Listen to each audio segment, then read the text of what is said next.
মার্কেটে কন্টিনিউ একটা উপরের দিকে মুভমেন্টটি আমরা দেখেছি। যদিও মার্কেট গ্যাপ আপ ওপেন হওয়ার পরে এক্সাক্ট সাপোর্ট লেভেলে মার্কেটে সাপোর্ট নেয় এবং সাপোর্ট নেওয়ার পরে মার্কেট ডে হাইয়ের কাছাকাছি ক্লোজ দিয়েছে। নিফটির ক্ষেত্রে দিকে নিফটিতে কিন্তু খুব ভালো একটা মুভমেন্ট হয়েছে। আর এই চার্টের যে লেভেল, এটা আমি গতকাল আপনাদের সঙ্গে শেয়ার করেছিলাম যে নিচের দিকে যদি মার্কেট আসে, নিফটি যদি নিচের দিকে আসে, ফার্স্ট সাপোর্ট লেভেল হচ্ছে 22,250-এর লেভেল এবং মার্কেটে উপরের দিকে আমার রেজিস্ট্যান্স লেভেল হচ্ছে এখান থেকে 22,500 লেভেল। ওই লেভেলে গেলে আমি একবার পার্সোনালি এখানে প্রফিট বুক করব।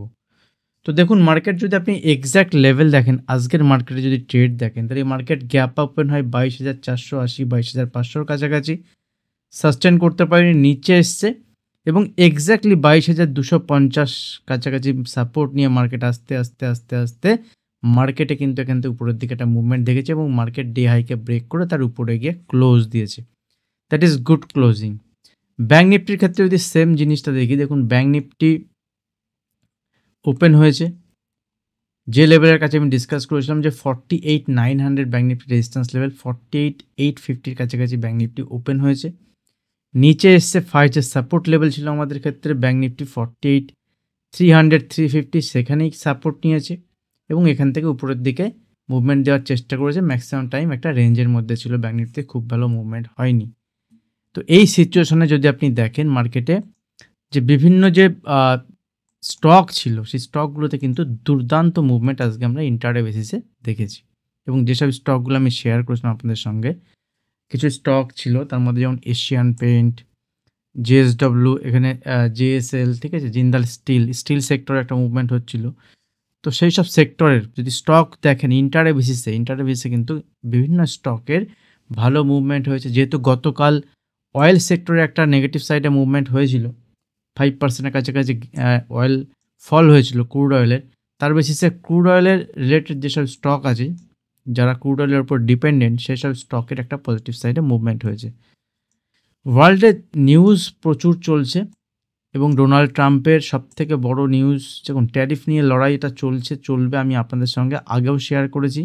এটা নিয়ে যদি প্রত্যেক দিন ভিডিও বানাতে হয় তাহলে আলাদা আলাদা ভিডিও হবে, গল্প হয়ে যাবে। বাট আমরা ট্রেডিং লেভেল নিয়ে ডিসকাশন করব, মার্কেটের ট্রেড প্ল্যান কীভাবে করব সেগুলো নিয়ে ডিসকাশন করব। সবথেকে একটা বড় নিউজ যেটা আছে সেটা হচ্ছে ক্রিপ্টো নিয়ে। ক্রিপ্টো সামিট আছে আগামীকাল, একটা খুব বড় সামিট, যেখানে ক্রিপ্টো কারেন্সি যেগুলো আছে, বিশেষ করে ইথেরিয়াম, সোলানা, বিটকয়েন, এই সব যে বড় বড় ক্রিপ্টো কারেন্সি আছে, তাদের একটা ভালো মুভমেন্ট হতে পারে এবং তাদের একটা আলাদা দিশায় হতে পারে। সেটা হচ্ছে আগামীকালে ডোনাল্ড ট্রাম্প যে ক্রিপ্টো সামিট ডেকেছেন, সেখানে অনেক বড় বড় ক্রিপ্টোর যে সিইও তারা আসছেন। তো সেক্ষেত্রে সেটা একটা বড় ইভেন্ট আমাদের জন্য, মার্কেটের জন্য।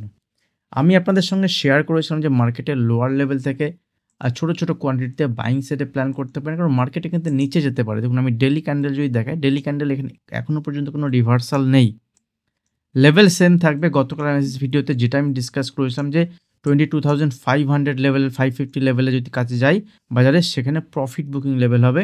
ফার্দার বড় মুভমেন্ট আমি দেখতে পাবো 22,650 লেভেলের উপরে যদি মার্কেট সাস্টেন করে, দেন এখান থেকে উপরের দিকে 22,800 থেকে 23,000 লেভেল পর্যন্ত মার্কেটের নেক্সট টার্গেট হতে পারে। কন্ডিশন কি 22,650 লেভেলের উপরে মার্কেটকে সাস্টেন করতে হবে, ঠিক আছে। এর উপরে যদি মার্কেট যায় তবেই। নিচের দিকে মার্কেটের যদি কোনো কারণে ফল আসে, তো আগামীকালের জন্য নিচের দিকে মার্কেটের ফার্স্ট যে সাপোর্ট লেভেল থাকবে, সে সাপোর্ট লেভেল হচ্ছে এখানে দেখুন সিম্পল, আমি নিচের দিকে একটা ছোট্ট সাপোর্ট লেভেল আপনাদের সঙ্গে ডিসকাস করবো। সেটা হচ্ছে 22,450 থেকে 22,450 থেকে 22,425, 450 থেকে 425 হচ্ছে আমার ইন্টারডে নিচের দিকে সাপোর্ট লেভেল। 22,450 থেকে 425 হচ্ছে ইন্টারডে সাপোর্ট লেভেল। যদি নিচের দিকে আসে, সেক্ষেত্রে যদি রিভার্সাল সাইন দেখে, দেখুন রিভার্সাল সাইন আজকে দেখিয়েছিল মার্কেট, লোয়ার লেভেলে এসে রিভার্সাল সাইন দেখাতে পারে, ডোজি ক্যান্ডেল। যদি আপনি 5 মিনিটের চার্টে দেখবেন এখানে 5 মিনিটে কিছু না কিছু রিভার্সাল দেখাবে। তো এই রিভার্সাল সাইন যদি দেখায় মার্কেটে, দেন সেখানে বাইং সাইডে ছোটো স্টপ লস বেসে প্ল্যান করা যেতে পারে। উপরের দিকে যদি 22,600 650-এর লেভেলকে ব্রেক করে, 625-এর লেভেলও ব্রেক করে, দেন উপরের দিকে মার্কেটের নেক্সট টার্গেট 22,850, 800 থেকে 22,950, 23,000 এসব লেভেল পর্যন্ত মার্কেট দেখাতে পারে। ব্যাঙ্ক নিফটির ক্ষেত্রে যদি দেখি, দেখুন ব্যাঙ্ক নিফটি আজকে উপরের দিকে গিয়ে সাইডওয়েজ হয়ে গেছে।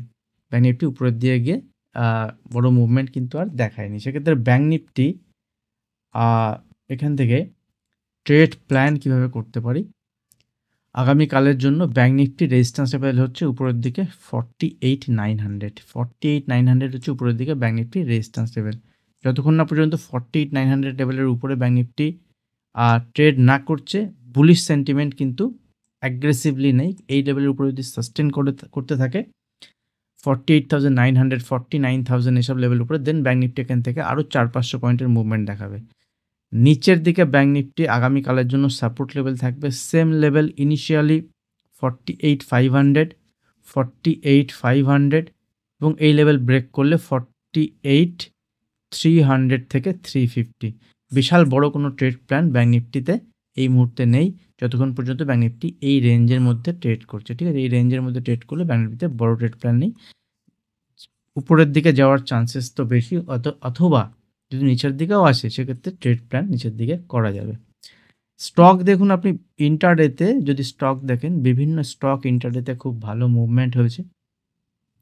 অনেকগুলি স্টকে আমি ইন্টারডে আজকে ট্রেড করেছি এবং প্রত্যেকটা স্টকে কিন্তু খুব ভালো মুভমেন্ট হয়েছে। যেমন এশিয়ান পেইন্ট আমি আমার স্টুডেন্ট গ্রুপে শেয়ার করেছিলাম। এশিয়ান পেইন্ট একদম লোয়ার লেভেলে অ্যাকুমুলেট করা যেতে পারে। এশিয়ান পেইন্টের দেখুন আজকে যদি আপনি মার্কেট দেখেন, এশিয়ান পেইন্টের মতো স্টকের 5%-এর কাছাকাছি মুভমেন্ট হয়েছে। ঠিক আছে, এশিয়ান পেইন্টের এশিয়ান পেইন্টের মতো স্টকের 5%-এর মতো মুভমেন্ট হয়েছে, একদম ডে হাইয়ের কাছাকাছি ক্লোজ দিয়েছে। ঠিক আছে, তো এরকম যে স্টকগুলো চলেনি এতদিন ধরে, যে স্টকগুলো চলতে স্টার্ট করেছে, এটা জাস্ট পুলব্যাক হিসেবে আপনি ধরতে পারেন। কিন্তু পুলব্যাক হলেও যদি আপনি ইন্টারডে ট্রেডিং জানেন, তাহলে এগুলো কিন্তু আপনার কাছে অপরচুনিটি হতে পারে। যেমন কেপিআইটি টেকনোলজি মুভমেন্ট হয়েছে, খুব ভালো মুভমেন্ট হয়েছে। যেমন যদি আমি দেখি পিআই ইন্ডাস্ট্রি, ভালো মুভমেন্ট হয়েছে এবং কন্টিনিউ মুভমেন্ট হয়েছে। এই স্টকগুলোতে কন্টিনিউ মুভমেন্ট হয়েছে। ঠিক আছে, স্টকগুলোতে থেমে গেছে এরকম হয়েছে, এরকম নয়। যেহেতু অয়েল সেক্টরের আজকে একটা সাপোর্ট ছিল মার্কেটে, সেজন্য অয়েল সেক্টর একটা মুভমেন্ট হয়েছে। এমজিএল, ঠিক আছে, এসব স্টকগুলোতে কিন্তু বার্জার পেইন্ট সেক্টর তো মুভমেন্ট হয়েছে, খুব ভালো মুভমেন্ট। ইন্টারডে বেসিসে স্টকগুলো আমার নজরে আসে, ইন্টারডে বেসিসে স্টকগুলো আমার র্যাডারে যখনই আসে আমি সেখান থেকে ট্রেড প্ল্যান করি এবং কিছু কিছু বিষয় আমি আমার স্টুডেন্ট গ্রুপে শেয়ার করি। আপনারা চাইলে জয়েন হতে পারেন। ওখানে যারা আছেন তাদের মধ্যে 90%, মোর দ্যান 95% আমার স্টুডেন্ট, যারা আমার কাছে ক্লাস করেছেন, মিনিমাম 10 ঘন্টা সময় আমার সঙ্গে স্পেন্ড করেছেন। অথবা আপনি ভিডিও নিচে ডিসক্রিপশন বক্সে আপস্টক্স বা এলআইসির অ্যাকাউন্ট ওপেনিং লিঙ্ক থাকবে, ওখান থেকেও জয়েন হতে পারেন। বাট ওখানে কোনো ডাইরেক্ট ট্রেড আসে না। আপনি যদি জানেন, ট্রেড বোঝেন, সেক্ষেত্রে আমি আপনাদের সঙ্গে আমি যে কাজগুলো করছি সেগুলো শেয়ার করতে থাকি। কিছু কিছু বিষয় ইম্পর্টেন্ট আপডেট থাকলে আমি শেয়ার করি। আজ ভিডিও এখানে শেষ করছি। ভিডিও ভালো লাগলে অবশ্যই ভিডিওতে লাইক করবেন। আর আপনাদের মতামত, যে লাস্ট ভিডিওতে যে লেভেলগুলো শেয়ার করেছিলাম তার বেসিসে আপনারা কেমন কাজ করেছেন এবং সেগুলো কিভাবে কাজ হয়েছে, এগুলো সম্বন্ধে আপনার যে মতামত সেটা কমেন্ট সেকশনে জানাবেন। ভিডিও এখানে শেষ করছি, দেখা হবে নেক্সট ভিডিওতে। ধন্যবাদ।